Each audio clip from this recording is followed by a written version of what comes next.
Yo, what's up? I'm Coach Rich Thurman, also known as Coach RT3, and today we're going to talk about internal rotation of the hips as it relates to your golf swing. Now, before we get started, make sure you hit the subscribe button so you never miss any videos from me.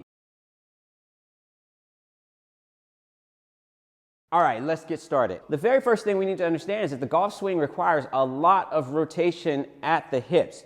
On the backswing, it requires a significant amount of internal rotation as the pelvis moves over the femur. And then on the downswing, as you come through and finish, it requires a significant amount of internal rotation on this hip. Without internal rotation of the hips, or adequate internal rotation of the hips, we place demands for rotation on other aspects of our body, mainly the lower back and potentially the knee. 50% or so of my clients are golfers. They do it recreationally.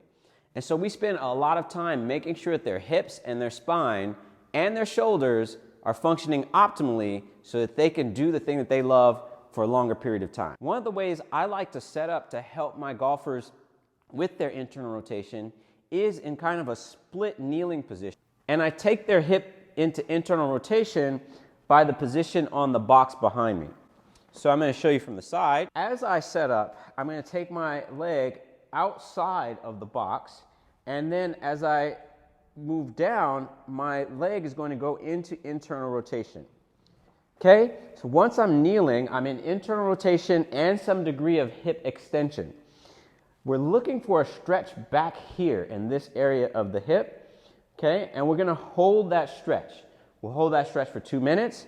After 2 minutes, I'll begin to drive my leg into the box, looking for that inner thigh stuff that helps my hip rotate in that direction. So the inside of my leg is going to get heavy against the box. After ramping up to my maximal effort over the course of about 10 seconds, I'm going to begin to try to pull away from the box, squeezing this stuff here behind my pocket to try and rotate the hips the other way, which would make the inside of my leg light against this box.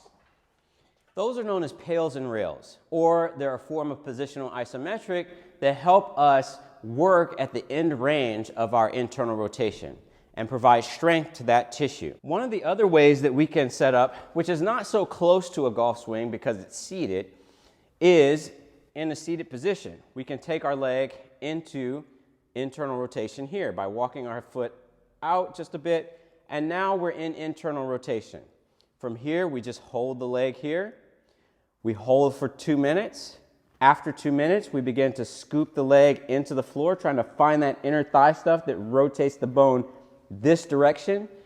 And then for our rails contraction, we'll go back the other direction, trying to rotate the bone this way and make the instep of the foot light on the floor, squeezing that stuff behind the pocket there. So those are 2 ways we can set up to try and target the expansion of internal rotation of our hip joint over time. This is not going to be something that happens today, tomorrow, but it's something if you continue to put input in over time, your internal rotation will improve. If you like this video, please be sure to subscribe to my channel, smash the like button, and share with a golfer you know.